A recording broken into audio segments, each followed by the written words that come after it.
नमस्कार दोस्तों, एक बार फिर से मेरे चैनल में आप सभी का बहुत बहुत स्वागत है। मेरे चैनल का नाम है NCERT हिंदी बाय कुमार। जब भी ये टाइप करेंगे आप गूगल सर्च बॉक्स में या यूट्यूब सर्च बॉक्स में तो आपके सामने हाजिर हो जाएगा मेरा पूरा चैनल। इस चैनल पर आपको सभी प्रकार के वीडियो मिलेंगे, चाहे कक्षा छठी हो, 7वीं हो, 8वीं हो, 9वीं हो और 10वीं हो। व्याकरण के बारे में बारीक से बारीक बात, आपको नई नई जानकारी इसमें आपको मिलेगी।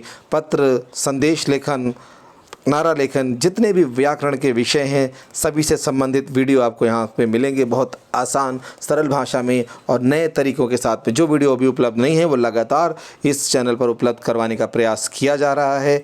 सबसे ख़ास बात है कि जो इसमें मिलेगा वो प्रामाणिक होगा, बिल्कुल नए तरीके से होगा, जिसको आप आसानी से अपने बच्चों को पढ़ा सकते हैं। यदि आप स्टूडेंट हैं तो उसको समझ करके अपना उत्तर लिख सकते हैं, आपको कोई भी शंका की आवश्यकता नहीं है। आज हम बात करने जा रहे हैं कक्षा 8वीं यानी कि कक्षा 8वीं की जो पुस्तक है आपकी वसंत भाग 3, उसका पहला पाठ है ध्वनि, जिसके कवि हैं सूर्यकांत त्रिपाठी निराला। तो कविता पढ़ने से पहले हम जानते हैं सूर्यकांत त्रिपाठी निराला जी के बारे में।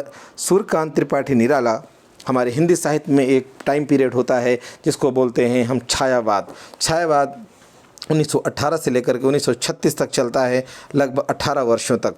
इस दौरान जो कविताएं लिखी जाती हैं उन कविताओं का विषय होता है प्रकृति का चित्रण। यानी कि 4 जो कवि हुए थे इस दौरान छायावाद के सबसे प्रमुख कवि माने जाते हैं हिंदी साहित्य में, जिसमें से एक है सुमित्रानंदन पंत, एक है जयशंकर प्रसाद, एक है महादेवी वर्मा और ये चौथे हैं हमारे सूर्यकांत त्रिपाठी निराला जी। तो निराला जी की ही ये कविता है जो इनका एक काव्य संग्रह है परिमल। इस परिमल में ये कविता संग्रहित है। इस कविता को समझने से पहले हमें निराला जी के बारे में समझना होगा। चूँकि निराला जी एक छायावादी कवि हैं तो छायावादी कवि होने के नाते उनकी कविताओं में आप देखेंगे प्रकृति का चित्रण है। सबसे ख़ास बात है छायावादी कवि जो भी होते हैं वो प्रकृति का चित्रण करते हैं, बहुत गहराई से करते हैं और एलिट्रेशन यानी अनुप्रास अलंकार का इस्तेमाल करते हैं। दूसरा उनका प्रिय अलंकार है मानवीकरण, जिसको अंग्रेज़ी में पर्सोनिफिकेशन बोलते हैं। इसके अलावा रूपक अलंकार, जिसको अंग्रेज़ी में मेटाफर बोलते हैं। और उसके बाद एक और अलंकार है सिमिली यानी उपमा अलंकार का इस्तेमाल करते हैं। जो बातें आपको मैंने बताई है ये सारी बातें छायावादी कवियों के अंदर मिलती हैं। जब भी आप पढ़ें, चाहे आप महादेवी वर्मा के बारे में पढ़ें, जयशंकर प्रसाद जी के बारे में पढ़ें, सुमित्रानंदन पंत के बारे में पढ़ें या सूर्यकांत त्रिपाठी निराला जी के बारे में पढ़ें, आप ध्यान रखिए जो बातें अभी मैंने बताई हैं ये चारों कवियों पर लागू होती हैं। उसके अलावा याद रखिए इनकी जो भाषा मिलेगी आपको संस्कृत निष्ठ मिलेगी। इनके जो शब्द होंगे संस्कृत के से तत्सम शब्द उसमें ज़्यादा मिलते हैं। एक ख़ास बात है छायावादी कवियों की। और प्रकृति का जो चित्रण तो इनका मुख्य विषय है ही है, लेकिन ये प्रकृति का चित्रण 2 रूपों में करते हैं। देखिए कैसे।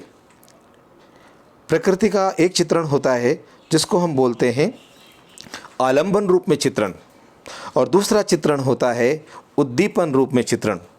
यदि स्वतंत्र रूप से विषय मान करके प्रकृति के बारे में कोई लिखता है कभी तो हम उसको बोलते हैं आलंबन रूप में चित्रण करना। उदाहरण के लिए यदि वर्षा हो रही है तो वर्षा का चित्रण कर दिया, फूलों का चित्रण कर दिया, पहाड़ का चित्रण कर दिया।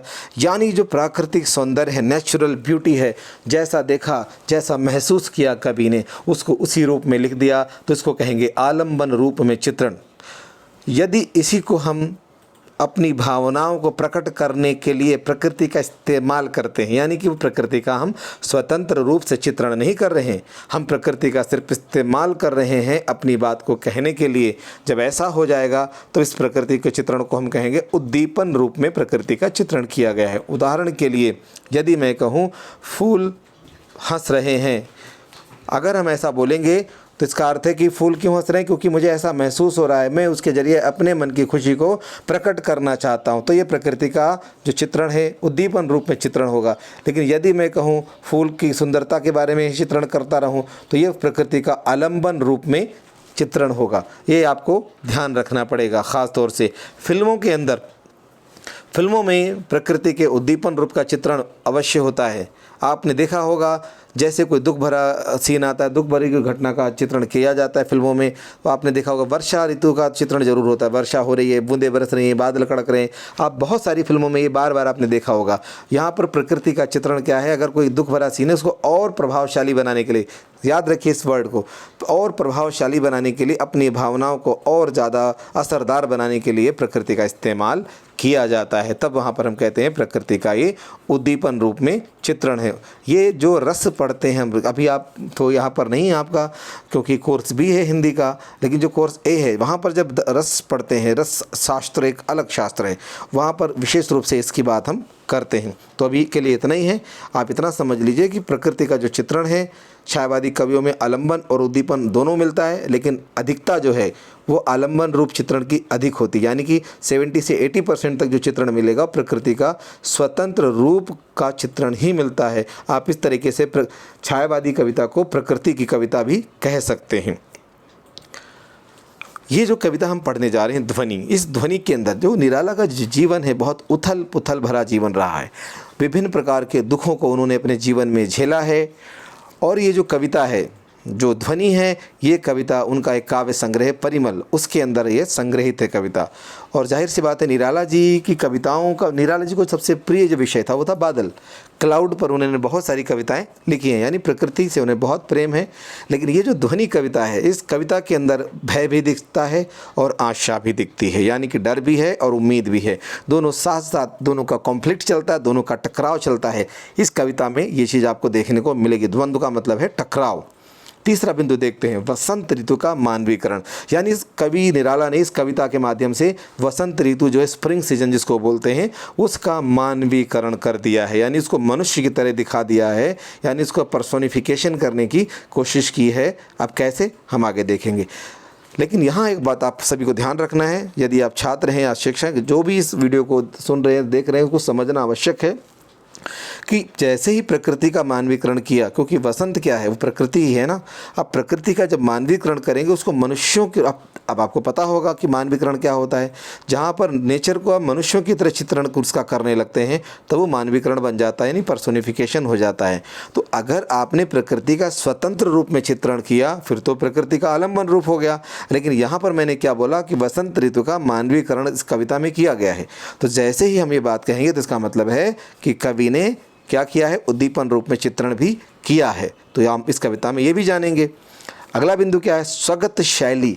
इस कविता को निराला जी ने स्वगत शैली में लिखा, यानी कि खुद वो अपनी कहानी इस कविता के माध्यम से सुना रहे हैं। स्वगत शैली का मतलब होता है उत्तम पुरुष शैली, जिसमें कवि खुद अपनी कहानी सुनाता है, या कविता के माध्यम से, या कहीं भी अगर कवि खुद अपनी बात कह रहा है, उस कहानी का, उस कविता का खुद एक पात्र है, कैरेक्टर है, तो हम वहाँ पर कहते हैं कि वो स्वगत शैली का इस्तेमाल हुआ। स्व मतलब सेल्फ को इस्तेमाल कर रहा है, खुद उसका एक कैरेक्टर है, अपनी बात खुद बोल रहा है। मुक्त छंद, ये कविता आप देखिए मुक्त छंद की कविता है। एक बहुत इंटरेस्टिंग बात आपको बताना चाहता हूँ, ये सारी बातें इस कविता से जुड़ जाएंगी। निराला जी ने कविताओं को छंद के बंधन से मुक्त किया। पहले जो कविताएं थी छंद में बंधी होती थी, यदि कोई छंद से हट करके कविता लिखता था तो उसको कहा जाता था कि ये कवि नहीं है, इन्होंने छंद के बंधन को तोड़ दिया है, इनको कवि नहीं मानना चाहिए, तो उनको अच्छी नज़र से नहीं देखते थे। लेकिन निराला जी ने इस बंधन को तोड़ा। उन्होंने बोला जिस प्रकार मनुष्यों की मुक्ति होती है उसी प्रकार से हमें छंद के बंधन से कविता को भी मुक्त करने की आवश्यकता है। छंद के यानी कि उनका कहना था कि महत्वपूर्ण है हमारा भाव, यदि भाव को हम कहने में सक्षम हैं तो वो महत्वपूर्ण है। भाव को ही आप अपने तरीके से बोलिए, ज़रूरी नहीं है कि उसमें छंद ही हो, कि उसमें दोहा ही होना चाहिए, सोरठाई होना चाहिए, रोला छंद होना चाहिए, यानी छंद के नाम हैं। पहले के इससे पहले जो चलता है टाइम पीरियड, उसको हम बोलते हैं द्विवेदी युग। द्विवेदी युग में जितनी कविताएं थी छंद में ही हैं। मैथिली शरण गुप्त इस युग के सबसे बड़े कवि हैं। वो बार बार जितनी कविताएं लिखेंगे वो छंद में ही आएंगी, चाहे छंद आए ना आए, लेकिन छंद जुड़ेगा ही जुड़ेगा। तो इस छंद के बंधन से कविता को बाहर निकालने के लिए इन्होंने प्रयास किया निराला जी ने, और अपनी जो कविता लिखी थी, उन्होंने पहली मुक्त छंद की कविता लिखी थी, उसका नाम था जूही की कली। जब ये आपको जानना चाहिए, अभी हम अपने बच्चों को समझा पाएंगे और बच्चे भी इस बात को समझ पाएंगे इस कविता का पूरा संदर्भ क्या है, जो ध्वनि हम पढ़ रहे हैं। तो जब ये कविता उन्होंने छपने के लिए भेजी आचार्य महाप्रसाद द्विवेदी के पास, तो द्विवेदी जी ने इस कविता को वापस कर दिया। उन्होंने बोला कि हम ये कविता, ऐसी कविता नहीं छापते हैं, एक लाइन छोटी है, एक लाइन फिर बड़ी है, फिर छोटी है, बड़ी है, कोई कविता है, हम इस कविता को नहीं छापते। उन्होंने इस कविता को वापस कर दिया निराला को। तो निराला का जो स्वर था वो विद्रोही स्वर है, याद रखिए। निराला विद्रोह कर देते हैं परंपराओं के खिलाफ। यदि कोई सही बात को गलत कहता है तो निराला वहाँ पर उसकी खिलाफत भी करते हैं। कहीं ना कहीं इनके चरित्र के अंदर, इनके व्यवहार में कबीर की भावना भी आ जाती। कबीर भी जैसे परंपराओं का विद्रोह करते थे, तो निराला के व्यक्तित्व का एक और रूप है जिसको कहते हैं विद्रोही निराला। क्रांतिकारी शब्द इस्तेमाल होता है, क्रांतिकारी निराला। हालांकि ये जो उनका रूप है 1936 के बाद ज़्यादा दिखाई देने लगता है। अब यहाँ पर क्या दिखता है, जब उनको लोग इग्नोर करने लगते हैं, उनको ज़्यादा उनको महत्व नहीं देते हैं, तो वो स्वर भी आपको इस कविता के अंदर दिखता है थोड़ा बहुत। अब कैसे दिखता है, कई संदर्भ इस कविता के, सब आपको धीरे धीरे समझेंगे। अब क्या कहते हैं, अभी न होगा मेरा अंत, अभी अभी ही तो आया है मेरे वन में मृदुल वसंत, अभी न होगा मेरा अंत। हरे हरे ये पात डालियाँ कलियाँ कोमल गात, मैं ही अपना स्वप्न मृदुल कर फेरूंगा निर्धृत कलियों पर, जगा एक प्रत्युष मनोहर। और अंत में क्या है इसमें, अगली लाइन देखिए इसमें क्या, पहले पूरी पढ़ लेते हैं। पुष्प पुष्प से तंद्रालस लालसा खींच लूँगा मैं, अपने नव जीवन का अमृत सहज सींच दूँगा मैं, द्वार दिखा दूँगा फिर उनको, है मेरे वे जहाँ अनंत, अभी न होगा मेरा अंत। एक तरीके से आप देखिए ये कविता जो है, जो नव युवक हैं उनको वो संदेश दे रही है, उनको आह्वान कर रही है, उनको जागृत कर रही है।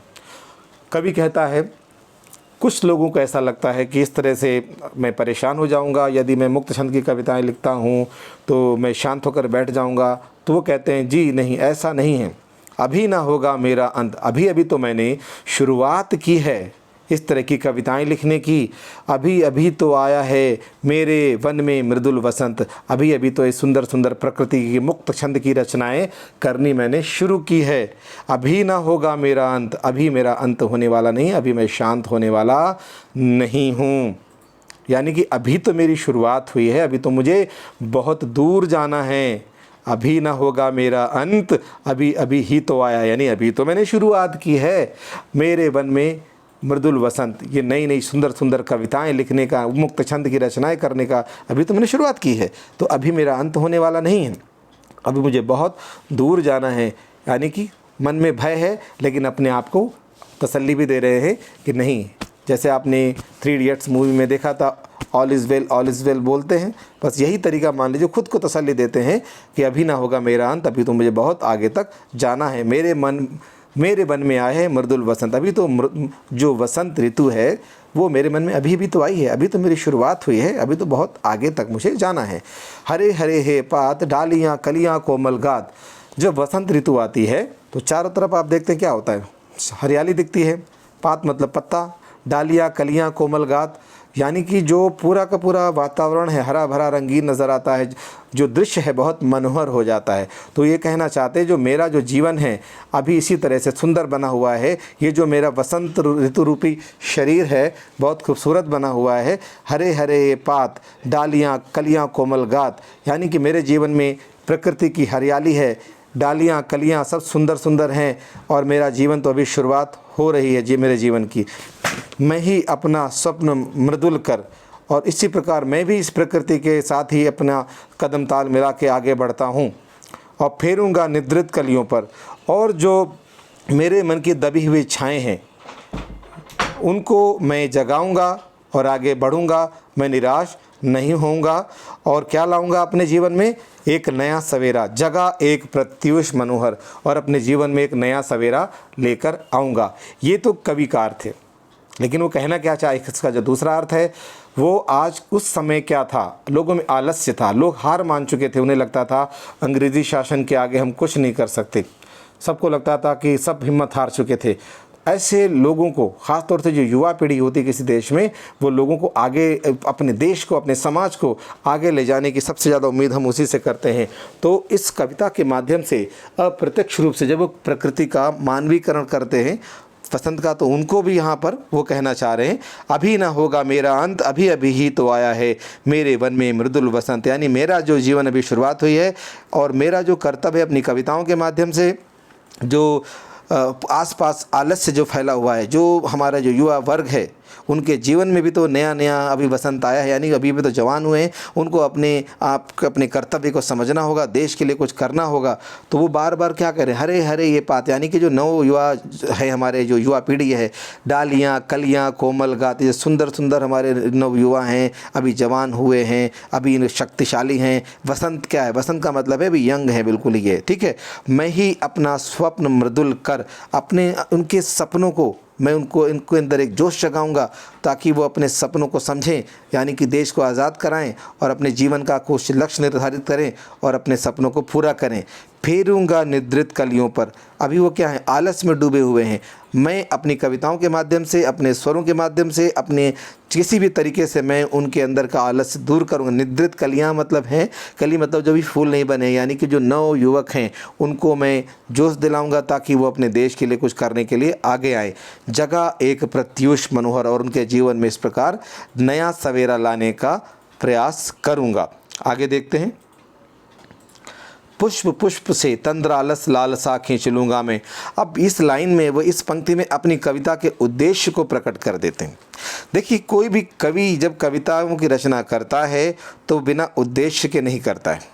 यहाँ पर वो एक उद्देश्य के साथ अपनी कविता ले जाते हैं और इस पंक्तियों में अपने उद्देश्य को प्रकट कर देते हैं इस कविता का। वो कहते हैं, मेरी इस रचना का उद्देश्य क्या है, पुष्प पुष्प से तंद्रालस लालसा खींच लूँगा, यानी मेरा उद्देश्य है हर पुष्प के अंदर जो आलस्य है, तंद्रालस मतलब जो आलस्य है, लेजीनेस है, उसको मैं खींच लूँगा।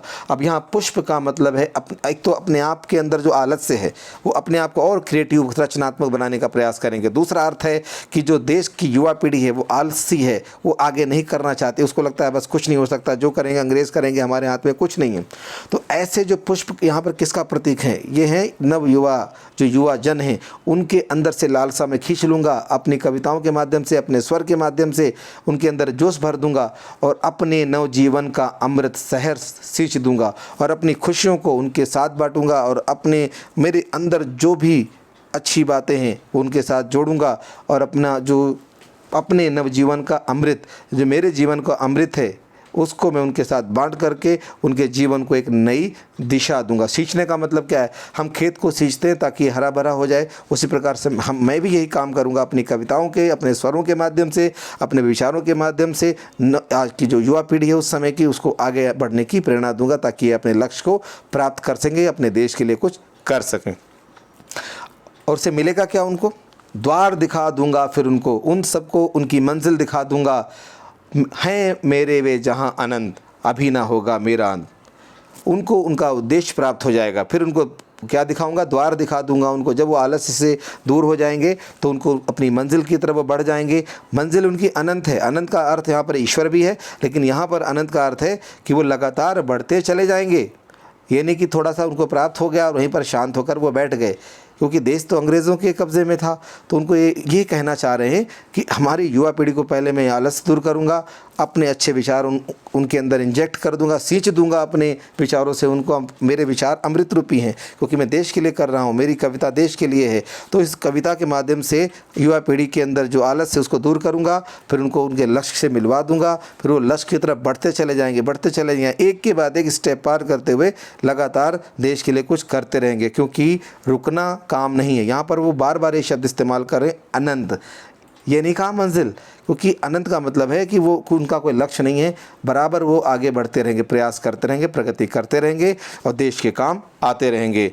फिर अंत में कहते हैं, अभी ना होगा मेरा अंत। फिर वो कह रहे हैं, जब तक ये उद्देश्य पूरा नहीं हो जाता, मैं देश की युवा पीढ़ी को आलस्य से दूर करके देश के लिए करने लायक नहीं बना देता, उनके अंदर से आलस्य नहीं खींच लेता, उनको उनका लक्ष्य नहीं दिखा देता और उनको उस लक्ष्य की ओर बढ़ने लायक नहीं बना देता, तब तक मेरा अंत होने वाला नहीं है। यानी मेरी कविताओं का उद्देश्य ये है, देश के लिए कविता करना, देश समाज को आगे बढ़ने की प्रेरणा देना। और उसमें सबसे समाज के सबसे जो ख़ास जो लोग होते हैं उसको हम बोलते हैं युवा। जो यंग जनरेशन होती है वही समाज को सही दिशा देती है, क्योंकि लगातार जो देश होता है युवाओं के बलबूते ही आगे बढ़ता है। तो ये कविता युवा वर्ग को संबोधित, तो यहाँ पर जो वसंत है वो युवा वर्ग का प्रतीक है, याद रखिए। तो इसका अर्थ, सीधा सा अर्थ समझ के चलिए, जो कविता की जो ध्वनि है वो क्या है, देश की युवा पीढ़ी को आगे बढ़ने की प्रेरणा कवि यहाँ पर दे रहा है। यही इस कविता की ध्वनि, जिसको हम संदेश, उद्देश्य, प्रतिपाद, अंतर्ध्वनि कुछ भी बोल सकते हैं। तो अभी के लिए इतना ही।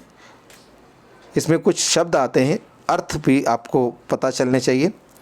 तंद्रालस मतलब नींद, आलस्य, लालसा कुछ भी पाने की अभिलाषा, इच्छा, पुष्प मतलब फूल। उसके बाद में अब इसके साथ ही मैं आपसे इजाज़त लेता हूँ। धन्यवाद। इस वीडियो को शेयर करें, लाइक करें और इस चैनल को सब्सक्राइब करें। अगले वीडियो में हम इस कविता के प्रश्नों के उत्तरों के बारे में जानेंगे विस्तार से। कुछ ऐसे प्रश्न भी हम इसमें चर्चा करेंगे जो कि पाठ में नहीं हैं, वो अतिरिक्त प्रश्न के रूप में आएंगे। इस चैनल को आप सब्सक्राइब करें इस तरह के और भी वीडियो देखने के लिए। तो अभी के लिए इतना ही। धन्यवाद।